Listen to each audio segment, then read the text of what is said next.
Lulu Gulf ഫോക്കസിലേക്ക് സ്വാഗതം.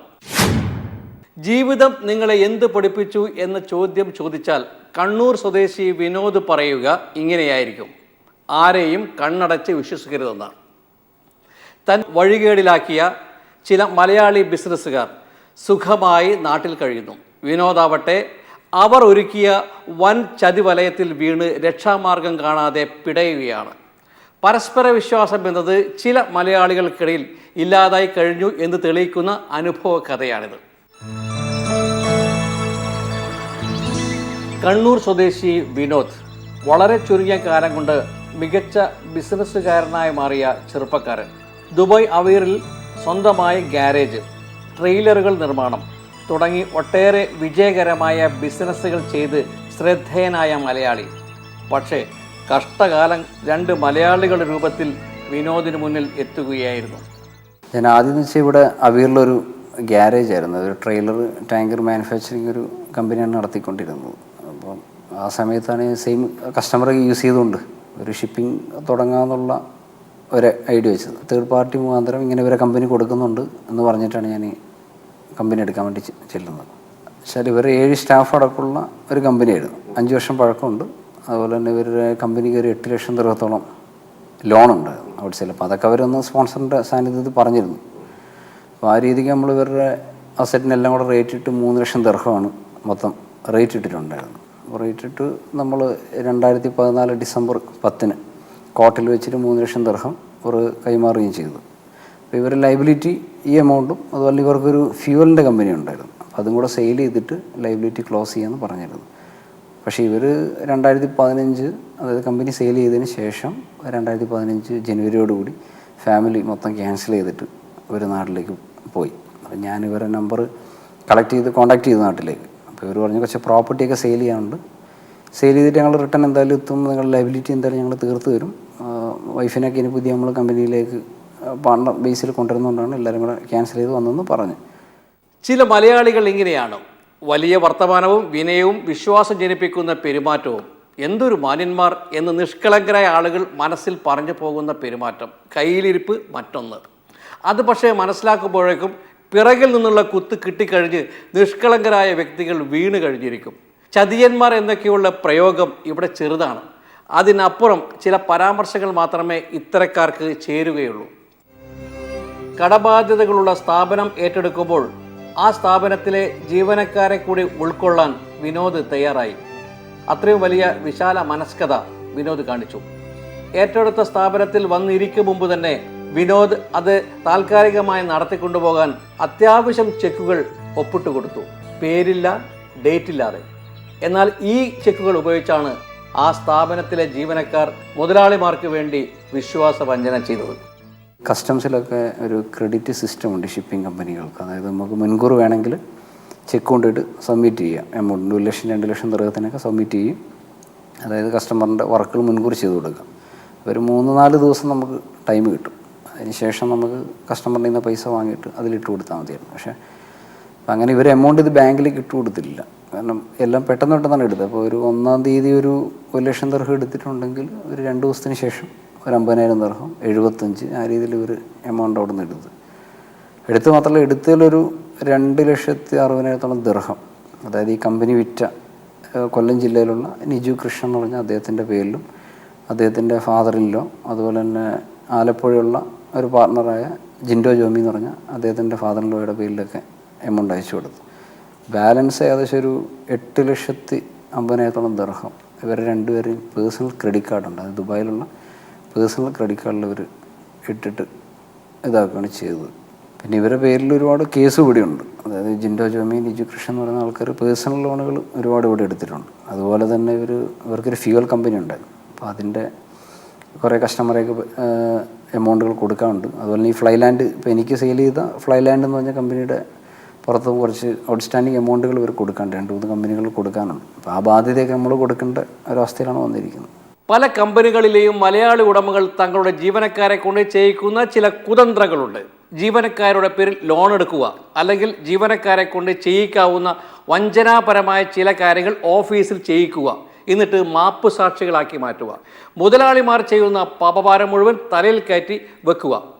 അത് ചെയ്യുമ്പോൾ എതിരായി പ്രതികരിക്കാത്ത മലയാളി ജീവനക്കാർ പിന്നീടാണ് തങ്ങളും പെട്ടുപോയെന്ന് തിരിച്ചറിയുന്നത്. അതുവരെ മുതലാളിമാരുടെ ശിങ്കിടികളായി ഇത്തരം ജീവനക്കാർ പ്രവർത്തിക്കുന്നു.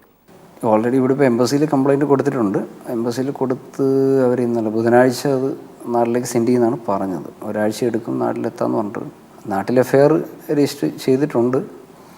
പിന്നെ എടുത്തു കൊടുത്ത സ്റ്റാഫൊക്കെ നാട്ടിലുണ്ട്. അവർ കാര്യങ്ങളൊക്കെ അവിടെ പറയാമെന്ന് പറഞ്ഞിട്ടുണ്ട്. എടുത്തു കൊടുത്തതും കാര്യങ്ങൾ എങ്ങനെയാണെന്നുള്ളത് ചെയ്ത കാര്യങ്ങളൊക്കെ അവർ പറയാമെന്ന് പറഞ്ഞിട്ടുണ്ട്. തന്നെ ഈ വഴികേടിലാക്കിയത് സ്ഥാപനത്തിലെ ജീവനക്കാർ തന്നെ. പക്ഷേ അവരോട് വിനോദിന് പരിഭവമില്ല.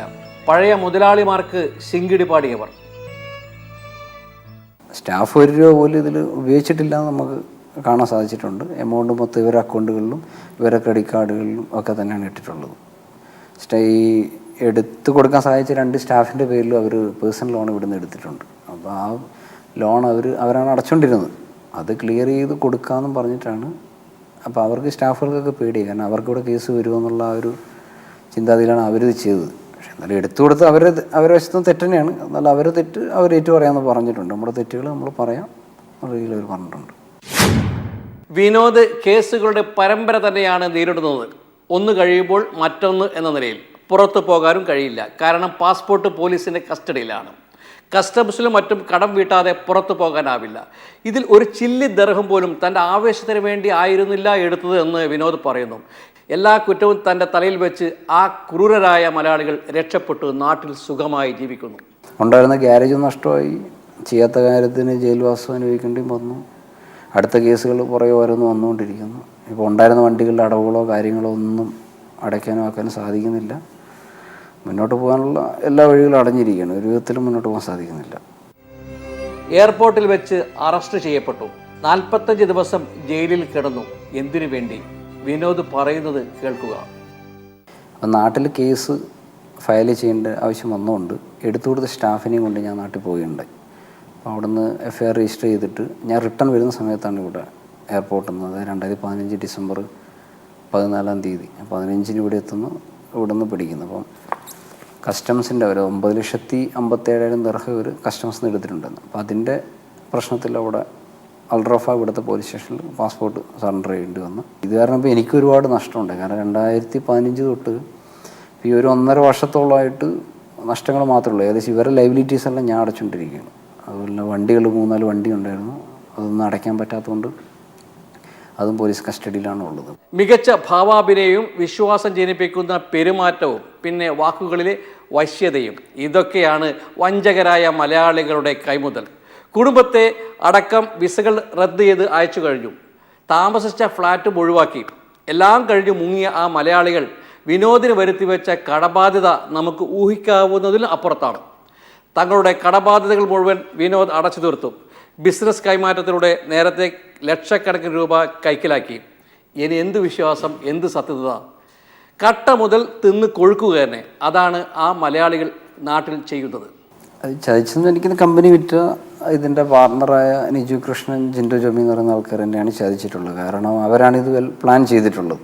കാരണം ഈ ബിസിനസ്സിനെ കുറിച്ച് നന്നായിട്ട് അറിയുന്നതും അല്ലെങ്കിൽ അവരെ സ്റ്റാഫിനെയൊക്കെ വെച്ച് ഇങ്ങനെ യൂസ് ചെയ്യാന്നുള്ളത് ചിന്തിച്ചിട്ടുള്ളത് അവരാണ്. കാരണം അവരുടെ ബാധ്യത തീർക്കാൻ വേണ്ടി അവർ ഐഡിയപരമായിട്ട് ചെയ്തിട്ടുള്ളതാണ്. പിന്നെ അതിനുള്ള എല്ലാ പ്രൂഫും നമ്മുടെ കയ്യിലുണ്ട്. എല്ലാവരും സ്റ്റാഫിനെ കൊണ്ട് അവർ ചെയ്യിപ്പിച്ചെന്ന് വെച്ചാൽ അവർ നേരിട്ട് ഇതിൽ ഇടപെട്ടിട്ടില്ല എന്ന് കാണിക്കാൻ വേണ്ടിയിട്ടുള്ള അവരൊരു ഐഡിയയാണ്. ബിസിനസ് സ്ഥാപനത്തിൻ്റെ കടബാധ്യതകൾ തീർക്കുമെന്നായിരുന്നു അവരുടെ കരാർ ഉറപ്പ്. പക്ഷേ മലയാളികളിൽ ചിലർ കാണിക്കുന്ന വിശ്വാസവഞ്ചനയുണ്ടല്ലോ, അതുതന്നെ ഇവിടെയും സംഭവിച്ചു. ഈ കമ്പനി നടത്തി പരിചയമുള്ളവർക്ക് നന്നായിട്ട് ഇതിൻ്റെ എല്ലാ വശങ്ങളും അറിയാം. ഏതൊക്കെ രീതിയിൽ ഫണ്ട് എടുക്കാൻ പറ്റും എന്നുള്ള രീതിയിൽ തന്നെ അവർ, അതായത് എനിക്ക് എന്തായാലും സ്റ്റാർട്ടിങ് ആയതുകൊണ്ട് ഈ കമ്പനിയെക്കുറിച്ചുള്ള, അതായത് കസ്റ്റംസിൻ്റെ റൂൾസിനെ കുറിച്ചൊന്നും ആദ്യമായിട്ട് എനിക്ക് ഐഡിയ ഇല്ലയെന്ന് അവർക്ക് നല്ല ബോധ്യമുണ്ട്. അപ്പോൾ ആ ഒരു സമയവും ഞാൻ ഓഫീസിൽ വരുന്നില്ല എന്ന് കണക്കാക്കിക്കൊണ്ടും അവർക്ക് പറ്റിയ സ്റ്റാഫിനെ വെച്ചുകൊണ്ട് അവർ കാര്യങ്ങൾ ചെയ്യുകയാണ് ചെയ്തത്. വിനോദിൻ്റെ ജീവിതാനുഭവം വ്യക്തമാക്കുന്ന വളരെ വലിയ സൂചനകളുണ്ട്. അത് വിനോദ് തന്നെ തുറന്നു പറയുന്നു. ഈ ദുരന്താനുഭവം ഞങ്ങൾ പ്രക്ഷേപണം ചെയ്യുമ്പോൾ ഇനി ആരും ഇത്തരം കള്ളന്മാരുടെ വലയിൽ വീഴരുതെന്ന് മുന്നറിയിപ്പും ഞങ്ങൾ നൽകുകയാണ്. ചെറുതല്ല, കോടികൾ തന്നെയാണ് വിനോദിന് നഷ്ടം വന്നിരിക്കുന്നത്. പക്ഷെ ഒരാളുടെ ഒരു വിശ്വാസം വെക്കുമ്പോൾ നമ്മൾ കുറച്ച് ആൾക്കാരിൽ വിശ്വാസം വെച്ചുമല്ലോ. നമ്മുടെ അടുത്ത് ഒരാൾ കമ്പനി സെയിൽ ചെയ്യാൻ വേണ്ടി വരുന്ന നമ്മളുടെ ഒരു വിശ്വാസം വെക്കുന്നു. അപ്പോൾ ആ ഒരു വിശ്വാസം വെച്ച് വേറെ കുറേ ആൾക്കാർ മുതലെടുക്കുക എന്ന് പറയുമ്പം ഇതിൻ്റെ പ്രശ്നങ്ങൾ ഒരു വശം നോക്കുമ്പോൾ അവരുടെ വശത്താണ്. കാരണം ചതിക്കണം അല്ലെങ്കിൽ പറ്റിക്കണം എന്നുള്ളൊരു മെൻറ്റാലിറ്റിയിൽ വരുന്ന അവരാണ്. നമ്മളൊരിക്കലും അങ്ങനെ ചിന്തിച്ചിട്ടില്ല. നമ്മൾ അവരിൽ വിശ്വാസമാണ് വെച്ചത്. അവരാ വിശ്വാസം മുതലെടുത്തുകൊണ്ട് സൈഡിലൂടെ കാര്യങ്ങൾ ചെയ്യുകയാണ് ചെയ്തത്. എംബസിയിൽ കേസ് രജിസ്റ്റർ ചെയ്ത് കാത്തിരിക്കുകയാണ് വിനോദ്. എങ്ങനെയെങ്കിലും ജീവിതം മുന്നോട്ട് നയിച്ചേ പറ്റൂ. ആ ദൃഢനിശ്ചയത്തിലാണ് കണ്ണൂർ സ്വദേശി വിനോദ്.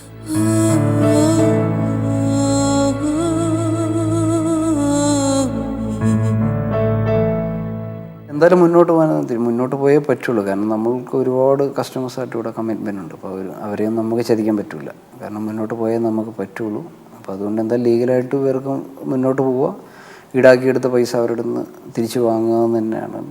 ഒരു ഇഞ്ച് പുറകോട്ട് പോകാൻ ഏതായാലും ഞാൻ തയ്യാറല്ല. അടുത്തത് ഗ്രീൻ ഫോക്കസ്. ഞങ്ങൾ ഈ ആഴ്ച സന്ദർശിച്ചത് കണ്ണൂർ സ്വദേശി ബദരൻ്റെ വില്ലയിലാണ്. കൊച്ചുമുറ്റം, ആ മുറ്റത്ത് ഒരുക്കിയ കൃഷി, ചെറുകൃഷി. മദരൻ സ്വന്തമായി ആ പച്ചക്കറിത്തോട്ടം ഒരുക്കിയത് 1 വർഷമേ ആയിട്ടുള്ളൂ. എന്നാൽ കുഞ്ഞുങ്ങളെപ്പോലെ പരിപാലിക്കുന്നതാണ് മദരൻ്റെ പച്ചക്കറി കൃഷിയുടെ പ്രത്യേകത.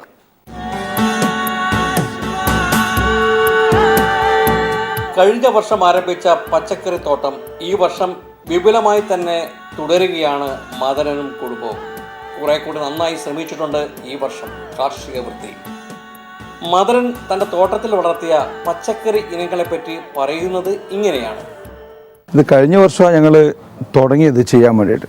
മാക്സിമം കാര്യങ്ങൾ ഞാൻ ചെയ്യാൻ ശ്രമിച്ചിട്ടുണ്ട് ഈ വർഷം. വഴുതനയുണ്ട്, ക്യാബേജ്, കോളിഫ്ലവർ, ബ്രൊക്കോളി, വെണ്ട, ചുവന്ന ചീര ഒത്തിരി ഉണ്ട്, പച്ചച്ചീരയുണ്ട്, പിന്നെ പടവലുണ്ട്, പാവയ്ക്ക ഒരു 10-20 മൂട് പാവയ്ക്കുണ്ട്.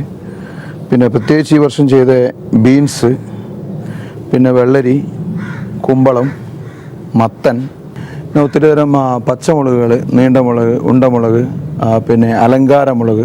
കൃഷി ചെയ്യാൻ താല്പര്യമുള്ളവർക്ക് അതേപ്പറ്റി പറഞ്ഞു കൊടുക്കാനും മദരന് മടിയില്ല. എങ്ങനെ കൃഷി ചെയ്യണം, ഏതുതരം കൃഷി, അതിന് ആവശ്യമായ വളം തുടങ്ങിയ പ്രാഥമിക കാര്യങ്ങൾ. ജീവിതത്തിൽ ഉന്മേഷവും ഉത്സാഹവും നൽകുന്ന കാർഷിക വൃത്തി ഒരു ദിവസത്തെ സന്തോഷമാക്കി മാറ്റുന്ന കർമ്മമായി മാറുന്നുവെന്ന് മദരൻ സ്വന്തം അനുഭവത്തിലൂടെ പറഞ്ഞു തരുന്നു. ഇത് ഒരു പ്രാവശ്യം ഫലമായി തുടങ്ങിയ തീരുന്നത് വരെയുള്ള സമയം നമുക്ക് വീട്ടിലേക്കുള്ള പച്ചക്കറി കിട്ടും. പിന്നെ ക്യാബേജും കോളിഫ്ലവർ എന്നൊക്കെ പറഞ്ഞാൽ ഒത്തിരി തൈയുണ്ട്. അതൊരു പ്രാവശ്യം ഒരു കാലത്ത് അല്പം ഓരോ പീസിലേ കിട്ടത്തുള്ളൂ. പാവയ്ക്കും പയറും കുമ്പളം, മത്തൻ ധാരാളമായിട്ട് ഇവിടെ കിട്ടും. വീട്ടിലേക്ക് ആവശ്യമായ പച്ചക്കറി മുഴുവനും ഈ തോട്ടത്തിൽ നിന്ന് തന്നെ മദരൻ കൃഷി ചെയ്യുന്നു. ചില പ്രത്യേക തരം തക്കാളി, ആ തക്കാളിയെക്കുറിച്ചുള്ള മദരൻ്റെ അഭിപ്രായം. ആദ്യമായിട്ടാണ് ഈ ടൈപ്പ് തക്കാളി ഞാൻ ട്രൈ ചെയ്യുന്നത്. ഇതിൻ്റെ പ്രത്യേകത എന്ന് പറഞ്ഞാൽ ഇത് ഒത്തിരി കനമുള്ളതാണ്. എനിക്ക് തോന്നുന്നു എൻ്റെ അറിവിൽ ഒരു 12 കിലോ 15 കിലോ ഒക്കെ ഒരു ചെടിയിൽ നിന്നുണ്ടാകുമെന്നാണ് അറിയുന്നത്. മാത്രമല്ല ഇത് സാധാരണ തക്കാളിയേക്കാളും വലിപ്പമുള്ള തക്കാളിയാണ്. ഇതുകൊണ്ട് ഇവിടെ കണ്ട് ഇതെല്ലാം ജസ്റ്റ് വളർന്നു വരുന്നേ ഉള്ളൂ. ഇത്തിരി കൂടി വലിപ്പമുള്ള തക്കാളി, എല്ലാം ഒരേ തരം നല്ല വലിപ്പമുള്ളതാണ്. ചെറിയ തക്കാളിയായിട്ടില്ല, എല്ലാം വലുതായിട്ട് തന്നെ ഉണ്ടാകുമെന്നാണ് പറയുന്നത്. അത്രയും നേരം ആഹ്ലാദത്തോടെ സ്വന്തം വില്ലയുടെ മുറ്റത്തെ കൃഷിയെപ്പറ്റി പറഞ്ഞുകൊണ്ടിരുന്ന മദരൻ ഒരു നിമിഷം ദുഃഖിതനായി മാറി. താൻ നട്ടുവളർത്തി വലുതാക്കിയ ആ മുരിങ്ങമരം കാറ്റിൽ മുറിഞ്ഞു വീണ കാര്യം പറഞ്ഞപ്പോഴായിരുന്നു ആ ദുഃഖം. അത് പറയുമ്പോൾ മദരൻ്റെ വിഷമം കാണേണ്ടതായിരുന്നു. ഇതൊക്കെയാണ് ഒരു കൃഷിപ്രേമം. പ്രണയം മനുഷ്യരോട് മാത്രമല്ല, പ്രകൃതിയിലെ കാർഷിക വിളകളോടും പച്ചക്കറി തോട്ടത്തോടും മരങ്ങളോടും വേണം എന്ന് അറിയിക്കുകയാണ് മദരൻ്റെ ഈ ഭാവവ്യത്യാസം. മദരൻ തൻ്റെ കൃഷിയെപ്പറ്റി പറയുന്നത് ഇങ്ങനെയാണ്. കൃഷി എന്നത് ഒരു കർമ്മചിന്തയാണ്, വളരെ ആത്മാർത്ഥമായി ചെയ്യേണ്ടുന്ന കർമ്മം. പ്രകൃതിപരമായ പ്രതിസന്ധികൾ അതും നേരിടേണ്ടി വരും. തൻ്റെ വലിയ മുരിങ്ങമരം കാറ്റിൽ അത് വീണപ്പോൾ ചങ്ക് പൊട്ടിയതുപോലെയായി മദരന്. ഇവിടുത്തെ പ്രശ്നം എന്ന് വെച്ചാൽ എല്ലാം വളർന്നു വരുമ്പോഴേക്കും നമ്മുടെ കാറ്റടിക്കും. ഈ മുരിങ്ങ ഇവിടെ കണ്ടില്ല, വലിയ മുരിങ്ങ അതുപോലെ ഒടിഞ്ഞു താഴോട്ട് വീണു. അത് കുറച്ച് അങ്ങനെയൊക്കെയുള്ള ഈ കാറ്റിൻ്റെയൊക്കെയുള്ള ഒത്തിരി പ്രശ്നങ്ങളുണ്ട്. അപ്പോൾ കാറ്റ് വരുമ്പോൾ എന്ന് വെച്ചാൽ ഇളം ഇലകളൊക്കെ കാറ്റ് വീശുന്ന ഏരിയയിലുള്ള ഇലകൾ ഉണങ്ങിപ്പോവും. ഈ മുളക് ഇതിന് അലങ്കാര മുളക് എന്നാണ് പറയാം. ഇത് ചെറുതായിട്ട് ഉണ്ടാകുന്നുള്ളൂ ആക്ച്വലി. അപ്പോൾ ഇത് ആദ്യം ഉണ്ടാകുമ്പോൾ ഈ തരം വെള്ള കളറ്, പിന്നെ അത് ഈ കളറ് മാറി ഉണ്ട്. ഇപ്പോൾ ഇതാ നന്നായിട്ട് പഴുത്തു വന്നു.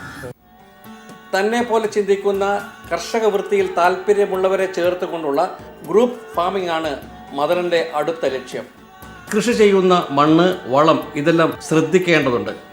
വളം മുഴുവൻ ജൈവ വളമാണ്. ആ ജൈവവളത്തിൻ്റെ വിശേഷങ്ങളിലേക്ക് മദനൻ എത്തിച്ചേരുകയാണ്.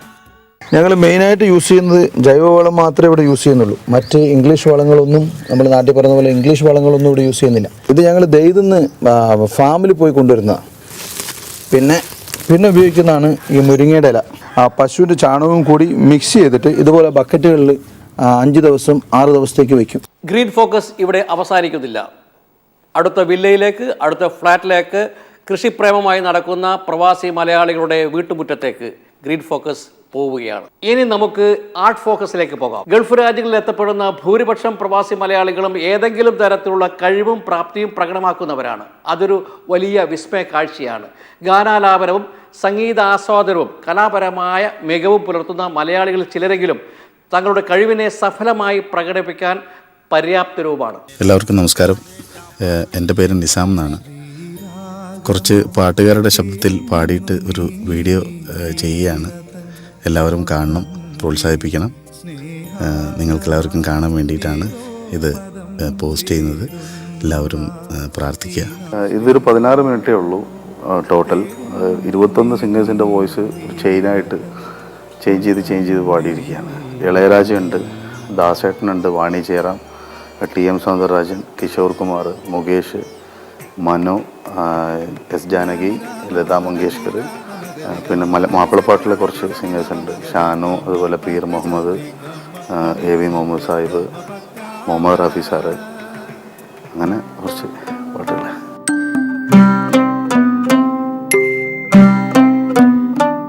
കോഴിക്കോട് സ്വദേശി നിസാം ഒരു സംഗീത ആസ്വാദകനാണ്. 16 മിനിറ്റ് കൊണ്ട് 21 ഗായകന്മാരുടെ ഗാനങ്ങൾ ആലപിച്ച് റെക്കോർഡ് സ്ഥാപിച്ചിരിക്കുകയാണ് നിസാം. ദുബായിൽ വന്നിട്ട് ഇപ്പോൾ ഏകദേശം 10 വർഷത്തോളമായി. അതിൻ്റെ ഒരു എക്സ്പീരിയൻസും പിന്നെ നേരത്തെ ജോലി ചെയ്തതിൻ്റെ ഒരു അറ്റ്മോസ്ഫിയറൊക്കെ ആയിട്ട് ഇപ്പോൾ ഏകദേശം ഒരു 10-14 ലാംഗ്വേജിൽ പാടും. ബംഗാളി, നേപ്പാളി, ശ്രീലങ്ക, പഷ്തു, കന്നഡ, തെലുഗു, അറബി, പിന്നെ ഭോജ്പുരി, മറാഠി, ഒഡീസിയൊക്കെ. നമ്മൾ ക്യാമ്പ് ഷോസിനൊക്കെ പോകുമ്പോൾ അവരുടെ ഒരു ചോയ്സിനനുസരിച്ച് വൈവിധ്യമാർന്ന സ്വരവും വ്യത്യസ്തമായ രാഗങ്ങളും ഒരു സംഗീത ആസ്വാദകനിലൂടെ പുറത്തു വരുമ്പോൾ അതൊരു പ്രത്യേകത തന്നെയാണ്. സ്ഥിരോത്സാഹവും കഠിനാധ്വാനവുമാണ് നിസാമിനെ ഇങ്ങനെയൊരു കഴിവിലേക്ക് ഉയർത്തിയത്. എൻ്റെ ഭാര്യ ഒരു സിംഗറാണ്. അദ്ദേഹം MA മ്യൂസിക് റാങ്ക് ഹോൾഡറാണ്. MG രാധാകൃഷ്ണൻ സാറിൻ്റെയും ഓമനക്കുട്ടി ടീച്ചറുടെയൊക്കെ ശിഷ്യയാണ്. 2-3 ഫിലിമിൽ പാടിയിട്ടുണ്ട്. അപ്പോൾ അദ്ദേഹം ഒരു പാട്ട് ഒരു 150 പ്രാവശ്യം പാടിയ പാട്ടാണെങ്കിലും അതിൻ്റെ തലേന്നിരുന്നിട്ട് ആ പാട്ട് പഠിക്കാൻ അല്ലെങ്കിൽ വീണ്ടും പോളിഷ് ചെയ്യുന്ന ഒരു ആത്മാർത്ഥത കണ്ടപ്പോഴാണ് സത്യം പറഞ്ഞാൽ പാട്ടിനോട് ഇത്രയും ഒരു അടുപ്പവും സ്നേഹവും അല്ലെങ്കിൽ ഒരു മൈനസ് പോലും വരാതെ കാത്തു സൂക്ഷിച്ച് സ്റ്റേജിൽ പ്രസൻറ്റ് ചെയ്യണം എന്നുള്ളൊരു ആഗ്രഹം വന്നത്. അങ്ങനെയാണ് പിന്നെ സ്വയം ഞങ്ങൾ തന്നെ അങ്ങോട്ടും ഇങ്ങോട്ടും പരസ്പരം പറ്റിയും ശരിയാക്കിയൊക്കെ പഠിച്ച് അങ്ങനെ ഇരിക്കുന്നു. ചില സന്ദർഭങ്ങളും അവസരങ്ങളും അങ്ങനെ ഉണ്ടാവില്ല. അതൊരു സാന്ദർഭികമായ ഒത്തുചേരലാണ്. നിസാമിനെ സംബന്ധിച്ചിടത്തോളം ആ സന്ദർഭം വന്നു ചേർന്നു. ഗായകനും സംഗീത സംവിധായകനുമായ ജാസി ഗിഫ്റ്റുമായുള്ള സ്റ്റേജിലെ അരങ്ങേറ്റം. ചില അവസരങ്ങൾ ആരും അറിയാതെ എത്തും. അങ്ങനെ ഒരു അവസരമാണ് ജാസി ഗിഫ്റ്റിനോടൊപ്പം ലഭിച്ചത്. കേരളത്തിലെ വിമാനത്താവളങ്ങളിൽ ഗൾഫ് പ്രവാസികൾ കാണുന്ന ചില വിസ്മയകരമായ കാഴ്ചകളുണ്ട്. അത് എമിഗ്രേഷൻ കൗണ്ടറിൽ എത്തുമ്പോഴാണ് ഈ കാഴ്ചകൾ. കഴിഞ്ഞ ദിവസം കോഴിക്കോട് വിമാനത്താവളത്തിൽ വളരെ നീണ്ട ക്യൂ ആയിരുന്നു ഉണ്ടായിരുന്നത്. ഗൾഫ് രാജ്യങ്ങളിലേക്കുമായി ഒട്ടേറെ വിമാനങ്ങൾ ഒരേ സമയത്ത് വന്ന ദിവസം. എന്നാൽ ഈ നീണ്ട ക്യൂവിൽ പിഞ്ച് കുഞ്ഞുമായി ഒട്ടേറെ അമ്മമാർ കഷ്ടപ്പെട്ടു നിൽക്കുന്ന കാഴ്ച കാണാമായിരുന്നു. പ്രായമുള്ളവർ വേറെയുമുണ്ട്. ഇത്തരം സന്ദർഭങ്ങളിൽ ഗൾഫ് വിമാനത്താവളങ്ങളിൽ ചെയ്യുന്നത് കാണേണ്ടതാണ്. പിഞ്ചു കുഞ്ഞുങ്ങളുമായി ക്യൂവിൽ നിൽക്കുന്ന അമ്മമാരെ കണ്ടാൽ ഉടനെ തന്നെ അവർക്ക് പ്രത്യേക പരിഗണന നൽകി കൗണ്ടറിലേക്ക് അയക്കുകയാണ് ചെയ്യുന്നത്. ഇതിൽ കാരുണ്യത്തിൻ്റെ അംശം മാത്രമല്ല, മനുഷ്യത്വപരമായ പരിഗണന കൂടിയുണ്ട്. ഗൾഫിലേക്കല്ലേ ഇങ്ങനെയൊക്കെ മതി എന്ന രീതിയിൽ എത്ര നീണ്ട ക്യൂ ആയാലും മനുഷ്യത്വം കാണിക്കാത്തവരായി മാറുമ്പോൾ ഗൾഫിലേക്ക് ഇത്തരം ഉദ്യോഗസ്ഥരെ, എമിഗ്രേഷൻ ഉദ്യോഗസ്ഥരെ കയറ്റി അയക്കുന്നത് നല്ലതാണ് എന്ന് തോന്നിപ്പോകും. ഗൾഫ് ഫോക്കസ് അടുത്ത ആഴ്ച വീണ്ടും കാണാം. നമസ്കാരം.